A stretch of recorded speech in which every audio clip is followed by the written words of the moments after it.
Maureen O'Hara? Swordswoman?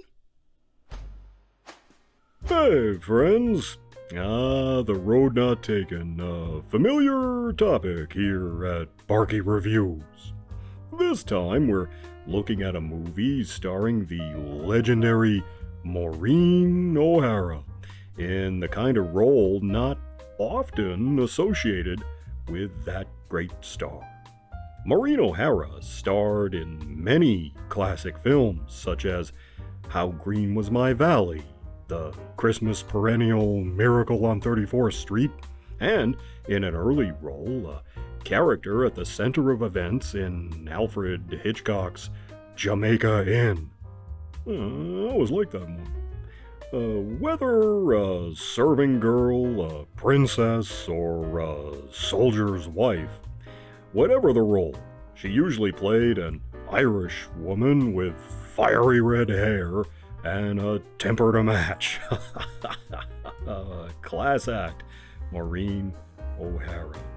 In 1952, O'Hara starred in yet another iconic role, Mary Kate Danaher, in one of America's best-loved films, even to this day, The Quiet Man.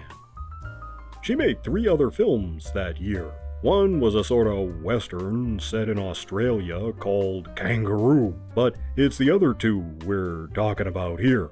O'Hara ended 1952 in a movie where she got to play a lady pirate. That's right. Decades before Gina Davis in Cutthroat Island, Maureen O'Hara took to the bounding main and went up against none other than Errol Flynn himself.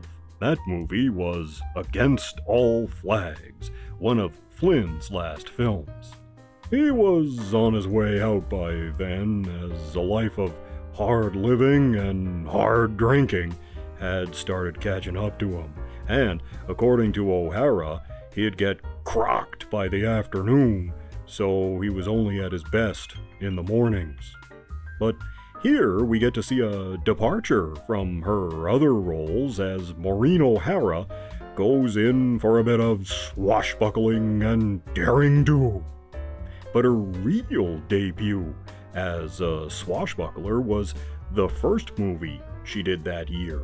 She starred in a movie called At Sword's Point, also known as Sons of the Musketeers. Our story takes place decades after the adventures of the original Three Musketeers and D'Artagnan. See, the Queen is in trouble again, but not from an indiscretion. This time, the King is dead and Cardinal Richelieu has just died, leaving a power vacuum. The Queen apparently has only limited authority here, and she's dying anyway. There's a conniving minister dude, the Duc de Laval, who wants to seize the throne and is trying to A, force the Queen to agree to let him marry the princess. Well, she is cute, but what he really wants is to become a royal, and B, tell him where her young son, the rightful heir to the throne, is in hiding.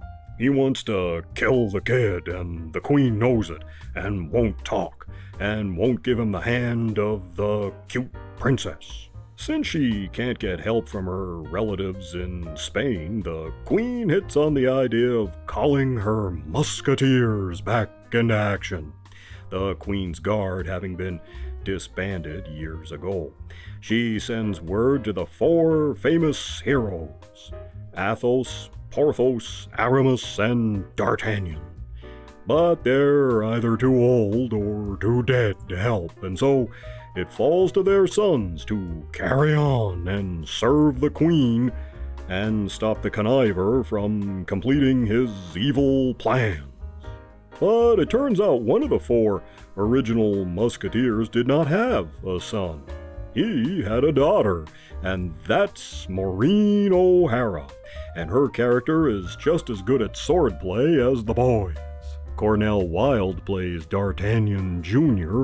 and the love interest for O'Hara. You can tell studios wanted to turn him into another Errol Flynn. He was athletic, so they'd usually have him take his shirt off in his movies to show off his physique. He does that here. He was also an Olympic-level fencer, so he knew how to swing a sword around. Later, he starred and directed in The Naked Prey, a definitive classic. You'll also recognize Alan Hale Jr., the skipper from Gilligan's Island. He's on hand as Porthos Jr., and in a bit of rare continuity, in the role of the old Porthos is Maureen O'Hara, who played the character in the 1935 version of The Three Musketeers. Now, At Sword's Point is not really a great picture. It feels almost like a B-movie in some ways, but it's fun and the fights are great. Our heroes have to fend off hordes of guardsmen, and these guys do falls and get thrown down staircases, you name it. It's really impressive to watch, and that's not even the swordplay. The sword fights, well, not quite up to the par of Errol Flynn in his heyday in Robin Hood or The Seahawk, are shot in a way that's exciting and realistic. Some of them, especially at the end, are very fast, and you'd think they sped up the footage. If they did, it was very subtle because I was looking for that. And Maureen O'Hara?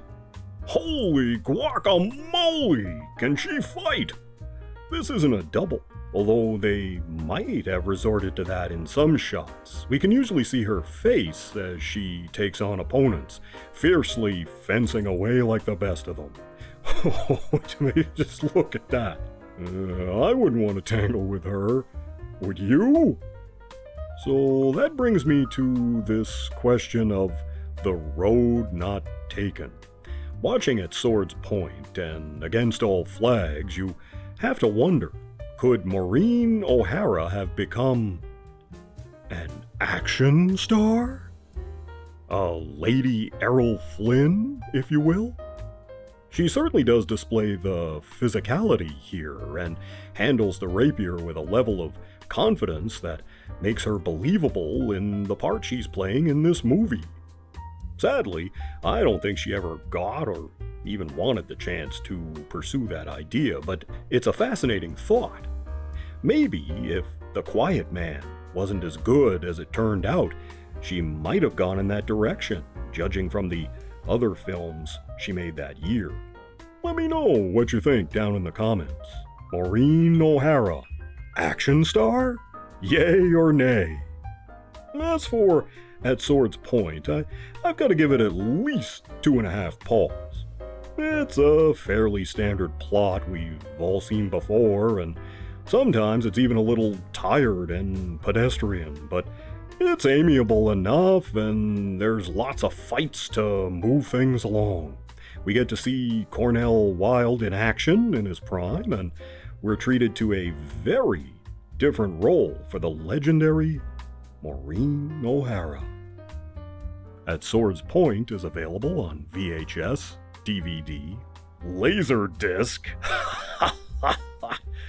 and digitally from Amazon Prime. Well, I'll be back soon with another video. You can watch my review of Cutthroat Island here, and maybe explore some other stuff on the channel. You take care of yourselves, and I'll see you in the next one.